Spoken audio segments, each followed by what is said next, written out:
불자님들 안녕하십니까? 오늘 아침 일어나서 통장을 확인하며 한숨을 쉬신 적 있으시죠? 월급날이 되면 잠시 안도하지만 며칠 지나지 않아 다시 돈 걱정에 잠 못 이루시는 분들이 많으실 것입니다. 자녀 교육비는 늘어가고 노후 준비는 막막하고 주변에서는 부동산이다, 주식이다 하며 재테크 이야기만 들려옵니다. 그런데 정말 이상하지 않습니까? 돈을 많이 벌어도 더 많이 모아도 마음은 더욱 불안해지고 공허함만 커져갑니다. 어떤 분은 로또 1등에 당첨되면 모든 고민이 끝날 거라고 생각하시겠지만 실제로 큰 돈을 번 사람들의 이야기를 들어보면 오히려 더 큰 괴로움에 시달리는 경우가 많습니다. 돈을 잃을까봐 두려워하고 진정한 인간관계를 의심하게 되고 더 많은 것을 원하는 욕심의 노예가 되어버립니다. 그렇다면 부자가 된다는 것은 도대체 무엇일까요? 단순히 은행 잔고가 많아지는 것일까요? 아니면 우리가 놓치고 있는 더 근본적인 무언가가 있는 것일까요? 오늘 이 시간 부처님께서 직접 말씀해 주신 진정한 부자가 되는 4가지 방법에 대해 함께 살펴보겠습니다. 이 가르침을 따라 실천하시면 외적인 풍요로움은 물론이고 마음의 평안과 진정한 행복까지 얻으실 수 있을 것입니다. 전이 500년 전 부처님의 지혜가 2025년을 살아가는 우리에게 어떤 놀라운 변화를 가져다 줄 수 있는지 확인해 보십시오. 첫 번째로 부처님께서 말씀하신 진정한 부의 첫 번째 비밀은 바로 만족할 줄 아는 마음, 즉 지속입니다. 현대인들이 가장 많이 착각하는 것이 바로 이 부분입니다. 더 많이 가져야 행복해질 것이라고 생각하지만 실상은 정반대입니다. 아무리 많이 가져도 만족하지 못하는 마음이야말로 가장 큰 가난의 원인입니다. 법구경에서 부처님께서는 이렇게 말씀하셨습니다. 만족할 줄 아는 자는 비록 땅에서 잠을 잘지라도 편안하고 만족할 줄 모르는 자는 천상의 궁전에 살아도 만족하지 못한다. 이 말씀의 깊은 의미를 한번 생각해 보십시오. 우리 주변을 보면 정말 그렇지 않습니까? 작은 아파트에 살면서도 가족과 웃음이 끊이지 않는 집이 있는가 하면 강남의 고급 아파트에 살면서도 늘 불만과 걱정으로 가득한 집도 있습니다. 전자는 진정한 부자이고 후자는 마음이 가난한 사람입니다. 그렇다면 어떻게 하면 만족할 줄 아는 마음을 기를 수 있을까요? 매일 아침 일어나실 때 감사 명상을 해보시기 바랍니다. 눈을 뜨자마자 건강한 몸으로 하루를 시작할 수 있어서 감사합니다. 따뜻한 잠자리에서 편안히 잘 수 있어서 감사합니다. 사랑하는 가족이 있어서 감사합니다. 라고 마음속으로 되뇌어 보십시오. 처음에는 형식적으로 느껴질 수 있지만 꾸준히 실천하시면 정말 놀라운 변화를 경험하게 될 것입니다. 저녁에는 하루 동안 있었던 좋은 일 3가지를 떠올려보는 습관을 만들어 보십시오. 아무리 힘든 하루였어도 작은 기쁨은 반드시 있었을 것입니다. 맛있게 드신 한 끼 식사, 길에서 만난 이웃의 따뜻한 인사, 퇴근길에 본 아름다운 노을 등 사소해 보이는 것들이 실은 엄청난 보물입니다. 또한 욕심이 올라올 때마다 잠시 멈춰서 스스로에게 물어보시기 바랍니다. 내게 정말 필요한 것인가? 아니면 그저 갖고 싶은 것인가? 이 질문만으로도 불필요한 소비와 욕심을 많이 줄일 수 있습니다. 조주선사의 어록에 이런 말이 있습니다. 평상심시도 빙창신시다오. 평상심이 바로 도라는 뜻입니다. 특별한 것을 추구하지 말고 지금 이 순간에 만족하며 살아가는 것이 진정한 깨달음의 길이라는 가르침입니다. 두 번째로 부처님께서 강조하신 진정한 부의 두 번째 원리는 보시부시, 즉 베푸는 마음입니다. 이건 역시 현대인들이 이해하기 어려워하는 부분입니다. 가진 것이 적은데 어떻게 남에게 베풀 수 있느냐고 반문하실 분들이 많으실 것입니다. 하지만 이것이야말로 부자가 되는 가장 확실한 방법입니다. 승만경에서 부처님께서는 이렇게 말씀하셨습니다. 보시하는 자는 얻고 인색한 자는 잃는다. 베푸는 만큼 돌아오고 움켜쥘수록 빠져나간다. 실제로 세계적으로 유명한 부자들을 보시면 대부분 자선 사업에 적극적입니다.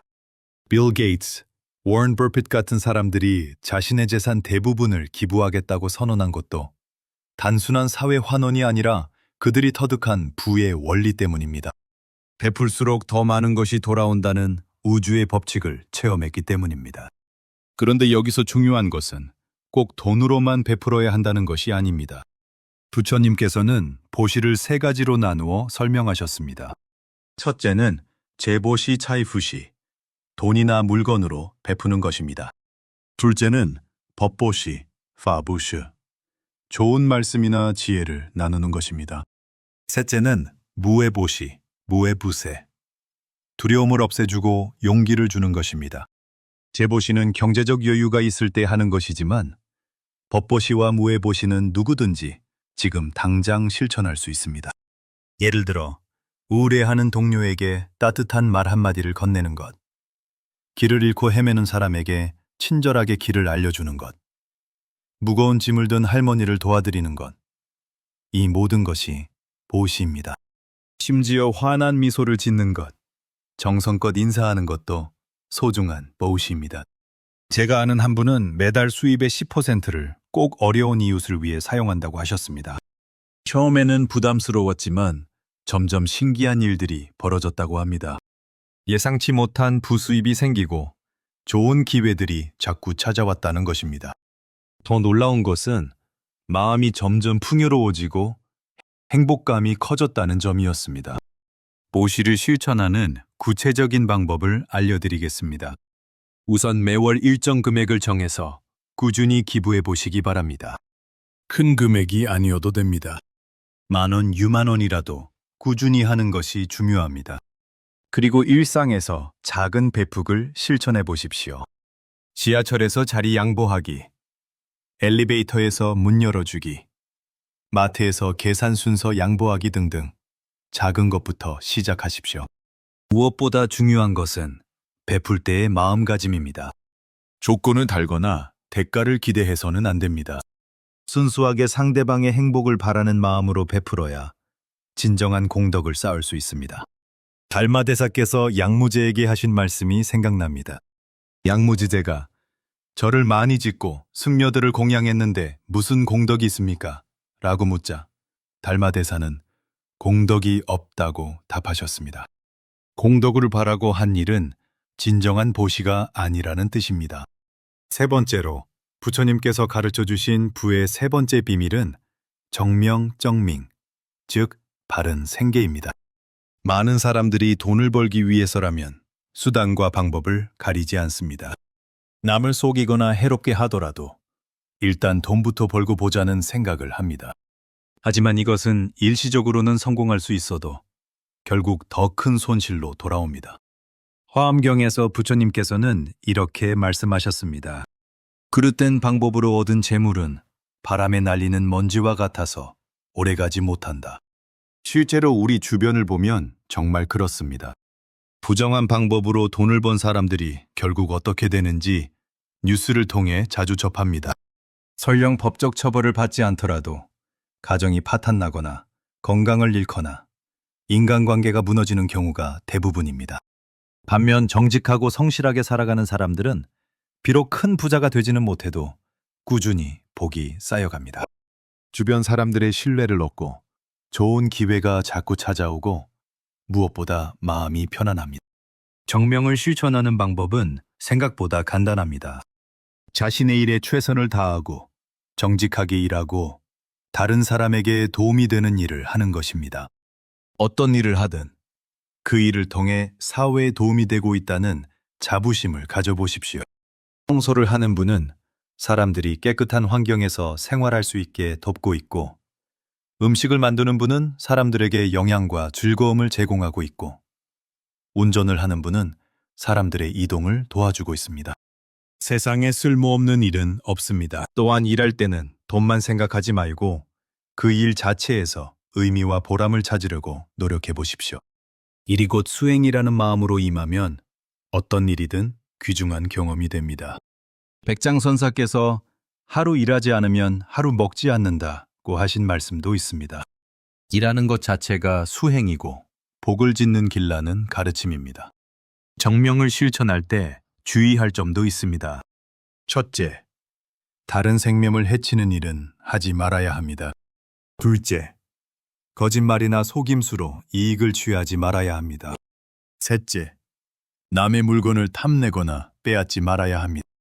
넷째, 음란하거나 사람들에게 해로운 일은 하지 말아야 합니다.